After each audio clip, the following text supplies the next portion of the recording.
La culture pousse à Verteillac. Verteillac. la série de podcasts qui donne la parole aux acteurs de la culture.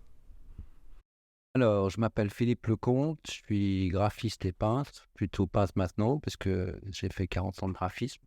Je fais partie de l'association Oiseau Rare en tant que membre fondateur. J'ai une compétence plutôt sur la mise en page au sein d'Oiseau Rare. Donc, le but de l'association, c'est l'édition qui privilégie l'édition de livres d'artistes au sens très large, c'est-à-dire que c'est pas du catalogue, mais c'est livres autour de l'art. Ça peut être sur le patrimoine, comme ça peut être sur l'actualité, donc la création contemporaine.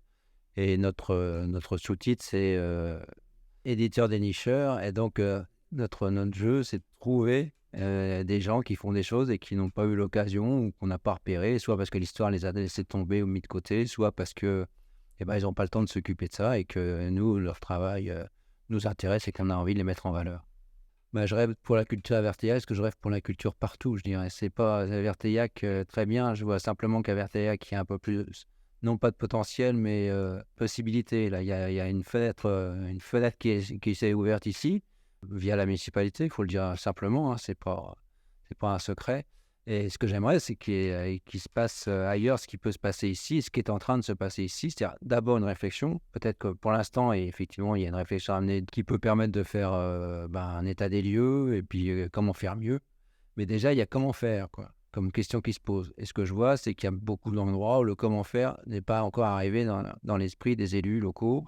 Que pour moi, c'est une grande problématique parce que je pense qu'il y a un monde de la ruralité qui est en train de se perdre.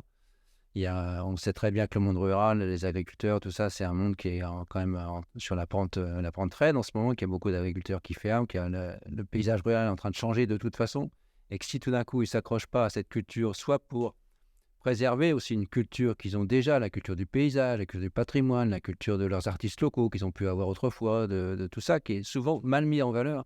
Pour prendre l'exemple, Merlot était plus connu à l'étranger quasiment qu'à Verteillac, hein. Donc voilà, c'est... Rendons-nous compte, tous ensemble, qu'il y a des choses qui se passent, que ces choses-là ne sont pas simplement des choses individuelles, mais qu'elles peuvent nous permettre à tous d'avoir un regard plus large, plus grand, plus accueillant aussi. Parce que là, ça parle sur la différence aussi, toutes ces choses-là. Moi, j'en viens aussi de ma famille, de la réalité. Je sais la trouille qu'on peut avoir dans la réalité de celui qui va venir.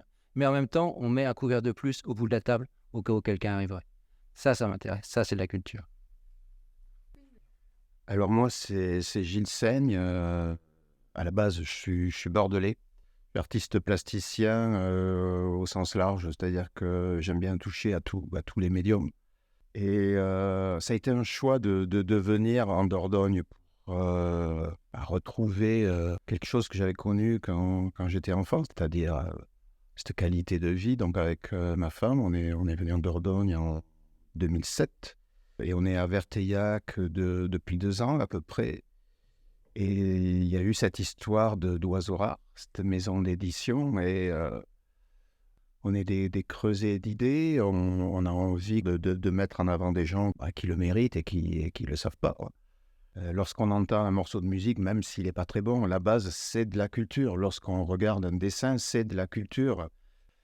Donc, il faut arrêter d'avoir honte de son peu de culture, parce que le peu de culture qu'on peut avoir, c'est une culture différente de l'autre. Et c'est ces passerelles, en fait, qu'on veut tisser avec Oiseau Rare, c'est mettre en avant des gens qui font des choses pour des gens qui n'auraient pas eu aussi idée d'aller chercher ces choses.